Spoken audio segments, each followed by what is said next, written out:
তুই কই যাচ্ছিস? তুই জারার বাসায় যাচ্ছি। তোমার তোকে পড়াতে আসবে না? উফ, নামটা নিও না তো মা, হ্যাং করে ফেলছে। বেড়ে চলে আসছে, পুরো সাজটাই আমার বেকার গেল। ও, কিছু কিছু মানুষ আছে না, হুট করে একদম ভিতরে ঢুকে গাপটি মেরে বসে থাকে। চোখ খোলো আর হিন্দি সিনেমা দেখা বন্ধ করো। চাই না ছেলে তুমি অনকার আমার না, এখানে কনসেন্ট্রেট করো প্লিজ। আমরা কি বুঝলাম? এই দেখেন তো গানের দুলটা কেমন হয়েছে, মুভিটা দেখেন না। নায়িকার অ্যাসাইনমেন্ট করে দেয়। তোমার মাথায় লিটারালি মানে গোবর ছাড়ার কিচ্ছু নাই। কান ধরো, কান ধরে 10 মিনিট দাঁড়িয়ে থাকো। আচ্ছা, তুমি আমার দিকে এভাবে ফেলফেল করে তাকিয়ে আছো কেন? তোমার কি লাজ শরম বলতে কিচ্ছু নেই? ভালো লাগে। এত রোদ, সানগ্লাস ছাড়া চলেন কিভাবে?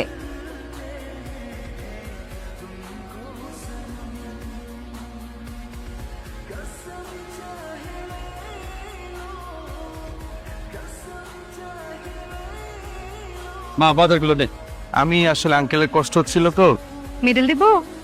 বলদের মতন হা করে তাকিয়ে আছেন কেন? ভাগেন। কলোনির পোলাপান না খুব ভালো, এখন সালাম দেয়। আজ কি করছে জানো? বাজারের ব্যাগ বাসার গেট পর্যন্ত উঠে। খোঁজ নিছিলা? তোর ছেলে পাইতেছি না তো। এক কাজ করো না, তমালকে বলে দাও। তামাল ভাইকে কি আমি বিয়ে করব নাকি? আরে এখানে বিয়ের কথা আসলো কোত্থেকে? নতুন টিচার খুঁজতে বলছে তোর মা। তমাল তোকে পড়াতে পারবে না, ওর সময় হবে না তোকে পড়ানো। আপনি আমাকে পড়াবেন না কেন? ঠিক আছে, এখন থেকে আমি অনেক পড়াশোনা করব, আমাকে যা বলবেন আমি তাই করব। আপনি আমাকে ছেড়ে যেন না প্লিজ। এখানে কেউ কাউকে ছেড়ে যাচ্ছে না। প্রয়োজন হলে আমি তোমাকে একটা টিচার খুঁজে দিব। আমি চেয়েছি আপনার কাছে ভালো টিচার। চলে আসবে, আমার বাসায় তো তোমার ফ্রি অ্যাক্সেস আছেই। আমি কিছু জানি না, আপনি আমাকে পড়াবেন। আমি তোমাকে কেন পড়াবো না সেটা তুমি আজকে বুঝবে না। আপনিও একদিন ঠিকই বুঝবেন।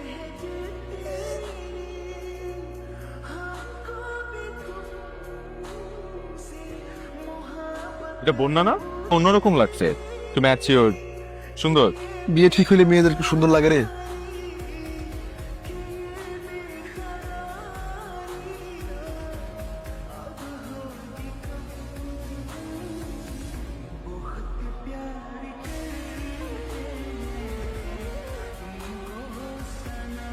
তুমি কি আমাকে চিনতে পারো নাই নাকি?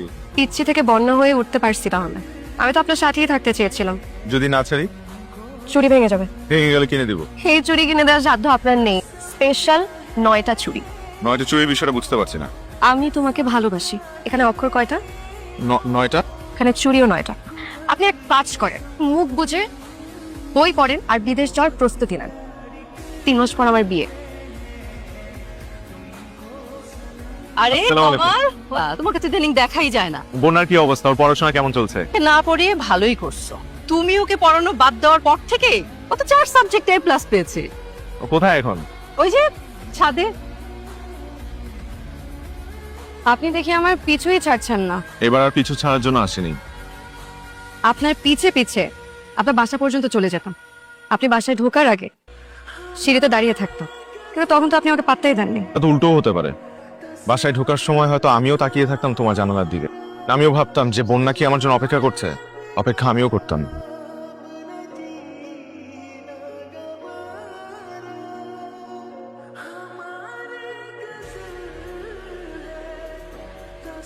তাহলে আপনি আমাকে এত কষ্ট দিলেন কেন?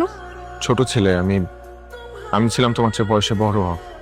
পুরো সিচুয়েশনটা আমার একটু ম্যাচিউরলি হ্যান্ডেল করা দরকার ছিল। একটাবারের জন্য তোমাকে বলতে পারিনি যে আমিও তোমাকে ভালোবাসি। আমার যে মনটা ভেঙে গেল, আমার ভালোবাসা মরা পাতার মতো নষ্ট হয়ে গেল, সেটা কি হবে? আমি এই ভালোবাসার গাছে আবার নতুন করে ফুল ফোটাতে চাই। আমাকে আর একটা সুযোগ দাও। নতুন করে ফুল ফোটানোর জন্য একটু কষ্ট করতে হবে। আমার ভালোবাসা অর্জন করে নিতে হবে। আমি রাজি আছি। ভাই তাহলে রবিদার একটু ফোন দাও না। ফোন দিয়ে জিজ্ঞেস করো আমি বন্যাকে কিভাবে পটাবো। জন্মদিনে মানুষ সবচেয়ে বেশি খুশি হয় উপহার পেলে। যেই জন্য আসলে আশা আপা আগামীকাল বাদাসর বাসায় আপনারা আসবেন। অনুষ্ঠান মিলাদের আয়োজন করেছিলাম। বন্যার জন্মের সময় আর আরেকটা বেবিও জন্মেছিল। প্রিম্যাচিউর ডেলিভারির কারণে ক্রিটিক্যাল একটা সিচুয়েশনের মধ্যে পড়ে গিয়েছিল। আজকে আমাকে কেন বের করলেন? তোমার ভালো লাগবে। অন্ধকার আছে বলেই আলো আছে। আবার হাসতেও পারি। বন্যা আমি খুব ভালো করেই জানি তুমি আজকে দিনটা কেন উদযাপন করো না। ওই বাচ্চাদেরকে দেখতে পাচ্ছ? হলুদ জামা পরা যে মেয়েটা আছে। কি নাম তোমার? বর্ষা। এই বর্ষারা জানে না তাদের জন্মদিন কবে, সে সৌভাগ্য তাদের হয়নি। হয়তো আজকেই ওর জন্মদিন।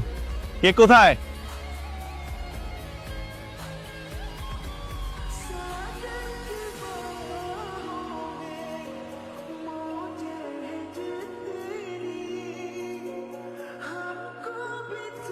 এই স্কেচটা কাগজে আঁকা। এই মায়াবী চোখ আমার প্রতিটা রাত, প্রতিটা স্বপ্ন দখল করে রেখেছে।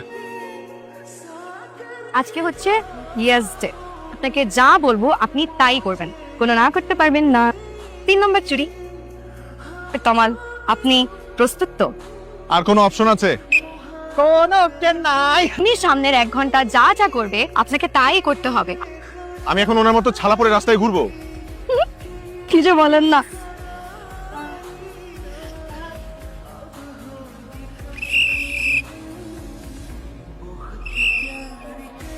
পারফেক্ট। Thank you. আমি ফুল খাবো। You can not say no. আর পারবো না, না, আর পারবো না। 3টা বোম্বাই মরিচ দিছি, এই হবে। আমাকে রাত 12টার মধ্যে একটা পদ্ম ফুল এনে দিবে। সবাই সামনে বলে, কিন্তু কোন জায়গায় সামনে? কোথাও পাবো না, তাই তো? বলো না, পদ্ম ফুল কোথায় পাই? তুই এত রাতে পদ্ম ফুল দিয়ে কি করবি? বন্যা চেয়েছে, তাই তো? জাহাঙ্গীরনগর যেতে পারলে ওই প্রীতিলতা হলে অবন্তী নামের একটা মেয়ে আছে, তোর জন্য পদ্ম ফুল ম্যানেজ করে দেবে। যা। আমার হাতে আর 1 ঘন্টা সময় আছে। আপনার পদ্ম ফুল লাগবে সেটা আমারও বলবেন না। চলো চলো চলো, তাড়াতাড়ি করো। তো মুখ দেখাইতে পারতেন না আমাকে গ্রাম হইলে। আরে পদ্ম 12টা কিন্তু পার হয়ে গেছে। এত কষ্ট করে কি লাভ হলো? করতে রাজি হতে পারি 10 মিনিট এখানে কান ধরে দাঁড়িয়ে থাকেন। কি কি যে করতে হবে আমার? আপনার 4 নম্বর চুরি। না, এখনো কিন্তু 5টা চুরি বাকি।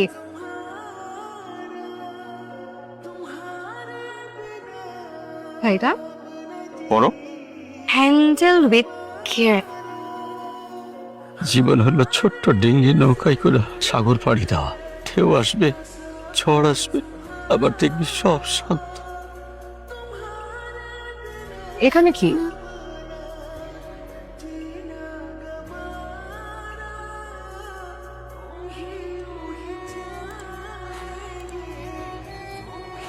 তুমি কে মা? বলেন তো আমি কে? এখন আমার কিছু মনে থাকে না। আতা গাছে তোতা পাখি, ডালিম গাছে মৌ, আমাদের বন্যা সোনা সাজবে সোনার বউ। বন্যা না মা, ফোন নাম্বার সেভ করে দিছি। অন্য নাম্বারগুলো ডিলিট করে দাও। ওইগুলা থেকে কোনোদিন ফোন আসেও না, আর আসবো না। আমারটা থেকে আসবে। ছোটকালে কম জ্বালাইছিস, তখন বিরক্ত হই নাই, তখন বুঝি বিরক্ত হব। ডালিম গাছে মৌ, আমাদের বন্যা সাজবো তমালের বউ। কিভাবে খুঁজে বের করলাম, তাই তো? পেলুদার মতো গোয়েন্দাগিরি। শুধু বলেছিলে সে কোন স্কুলে চাকরি নিয়েছিল, সে স্কুলের নামটা। এতে এক পুরনো কর্মচারীকে খুঁজে বের করে 15 বছর আগে রেজিস্টার খাতা বের করে ঠিকানায় গিয়ে, এটা অনেক বড় একটা গল্প। এই গল্পটা আমাদের বাসরাতে তোমাকে শোনাতে পারি। ফলে তো কোনো মানুষও নেই। কারণেই তো নিয়ে আসছি। জানি তো কি মতলব। মতলব তো একটা আছেই, এটা হল অন্ধকার হলেই বুঝতে পারবে। 2, 1। হাই বন্যা, তোমার সাথে থাকতে থাকতে আমি কিছুটা মেলোড্রামাটিক হয়ে গিয়েছি। তোমার জন্য এই মেলোড্রামা। আমি চাই আমার প্রতিটা সকালের ঘুম ভাঙুক তোমার পাশে, প্রতিটা হাসি, প্রতিটা আনন্দ তোমাকে পাশে রেখে উদযাপন করতে। আমি চাই না এটা কোনো সাধারণ প্রেমের গল্প হোক, আমি চাই এটা একটা সংসারের গল্প হোক। আমি আর অপেক্ষা করতে পারছি না। চুরিটার বদলে আজকে আমি আমার শেষ 2টা চুরি চাই। কিন্তু আমি তো সাথে একটা চুরি নিয়ে আসছি। সমস্যা নেই, আমি অপেক্ষা করব। কি হয়েছে মা? সবকিছু গোছগাছ করতেছো কেন? আমরা এখান থেকে চলে যাচ্ছি। কই, আমি তো কিছুই জানলাম না। আজকে সকালে তোর বাবার ট্রান্সফারের অর্ডার আসছে গাজীপুর। আমি এখান থেকে কোথাও যাব না। এখান থেকে যাবি না তো কি করবি? রঙ্গলীলা করবি এখানে? এই নষ্টামের জন্য এত কষ্ট করে তোদের মানুষ করার চেষ্টা করছি আমি। ছোট মানুষ একটা ভুল করে ফেলছে। সব দোষ তোমার। সরকারি চাকরি, সামান্য বেতন, প্রত্যেকটা টাকা আমি অনেক কষ্ট করে রোজগার করি। সে শুরু করছে রঙ্গলীলা। আবার রঙ্গলীলা করবে না তো বাবা। আমি তোমার ভাইকে ভালোবাসি। তমাল ভালো ছেলে। এই দুজন লেখাপড়াটা ঠিকঠাক মতো শেষ কর, তারপর না হয় দেখা যাবে। ওই সিদ্দিকের পরিবারের সাথে আমার পরিবারের কোনো রকম সম্পর্ক হতে পারবে না। আরামজাদার কত বড় সাহস, সে আমার মেয়ের পিছনে তার ছেলেকে লেলিয়ে দিয়েছে। বাসার ভিতরে ঢুকে চিৎকার করতেছো কেন? তুই আমার সিনিয়র বলে যা খুশি তাই করবি? এই, তুই আমাকে মিথ্যা দুর্নীতি দেয় ফাঁসিয়ে দিবি, ঘরে চুপচাপ বসে থাকবো? সবগুলো ফাইলে আমি সরল মনে সাইন করেছিলাম। যদি প্রমাণগুলো আমি রাখতে পারতাম তাহলে তোর আমি মুখোশ করে দিতাম। তোমার তো চাকরি চলে যাওয়া উচিত ছিল। ঠিকই আছে শুধু আমার জন্য। ছেলে মেয়েগুলোর সামনে তোমরা কি শুরু করলা? ও আমাকে মিথ্যা দুর্নীতি দিয়ে ফাঁসিয়ে দিয়েছে। তোর ছেলেকে আমার মেয়ের পিছনে লেলিয়ে দিয়েছিস। Loose character. আমার ছেলে বুয়েটে পড়ে, তোর মেয়েকে লেলিয়ে দিয়েছিস।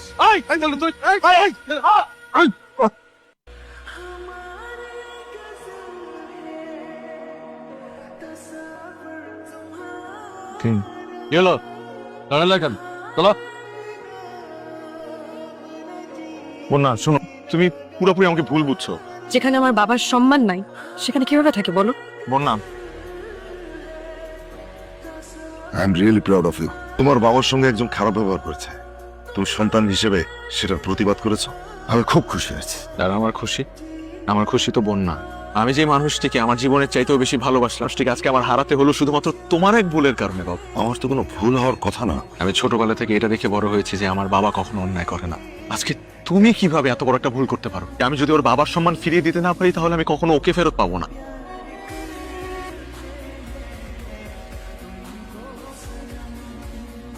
কেমন আছো? ভালো। আসলে মানে গত কয়েকদিনে অনেক কিছু বদলে গেছে তমাল ভাই। ছুরি বিদ্যা শুরু হওয়ার পরেই প্রথম তুমি আমাকে তমাল ভাই বলে ডাকলে। ইমোশনালি চিন্তা না করে রেশনালি চিন্তা করেন। আমি কি শুধু তোমার সুখের দিনে সঙ্গী হতে চেয়েছিলাম? আমার পরিবারের এখন যে সিচুয়েশন, আমার বাবার বিরুদ্ধে আপনার বাবার করা অভিযোগের পর প্রমোশন তো হয়ই নাই, সেটা ট্রান্সফার করে কোন অজপরাগে নিয়ে আসছে। বাবা দিনের পর দিন অসুস্থ হয়ে যাচ্ছে। বাবার যদি কিছু হয় আমাদের কি হবে? তুমি আমাকে একটু সময় দাও, আমি সবকিছু ঠিক করে ফেলবো। আর কোনো সুযোগ নাই তমাল ভাই। পরশুদিন আমার বিয়ে। তোমার বিয়ে মানে? ঠিক না, আমার অপরাধটা কি?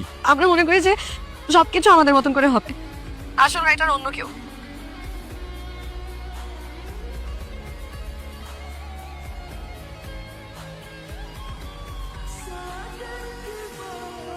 আঙ্কেল, আপনার সাথে আমার কিছু কথা আছে। তোমার যদি কথা বলার থাকে তোমার বাবার সাথে গিয়ে বলো। যে দ্বন্দ্ব, এটার মধ্যে আমাদেরকে টানবেন না প্লিজ। আমাদের সম্পর্কটা নষ্ট হতে দিন না। বন্যার সাথে তোমার কিসের সম্পর্ক? ভালোবাসার সম্পর্ক। একটা থাপ্পড় তো দাঁত সব ফেলে দেবো আমি। এতগুলো মানুষের সামনে এভাবে চিৎকার করছো কেন? ওকে বেরিয়ে যেতে বলো। আর নতুন করে কারো কাছে অপমানিত হতে চাই না। আঙ্কেল, আমি অনুরোধ করতেছি আঙ্কেল, আমার বাবার করা শাস্তি আমাকে দিবেন না প্লিজ। আপনার সাথে আমার কিসের সম্পর্ক? আপনার সাথে আমার কোনো সম্পর্ক নেই। আমি কোনোদিনও আপনাকে ভালোবাসি নাই।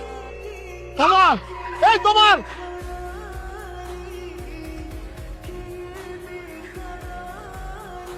কেন আসছে এখানে? আপনার বাবা আসছিল আমার বাবার কাছে। জি ঠিক আছে, আমাকে আগামী সপ্তাহে আগের অফিসে জয়েন করতে বললো। তাকে রেখে অন্য কাউকে কিভাবে বিয়ে করবো বল?